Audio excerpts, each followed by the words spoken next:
Okay, ngayon ay gagawa ako ng putok o Ramona Elorde bread. So, yun ang mga ating mga sangkap. Half sugar, salt, butter, water, milk powder, at ito ang ating flour. So, sabi, 4 cups of flour.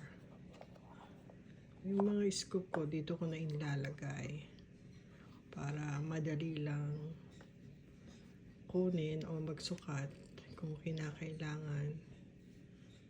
Yan. So, kukuha tayo ng 4 cups of flour. At gagawa tayo ng putok o Ramona Elorde bread. Yan.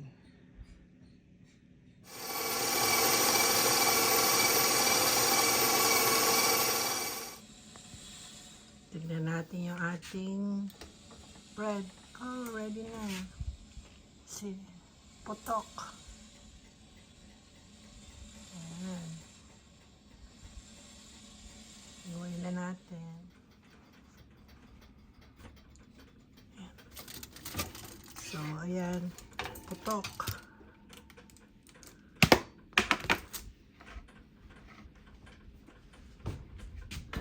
Ang ating homemade putok. Lagyan natin ng butter habang mainit pa and sugar sa ibabaw.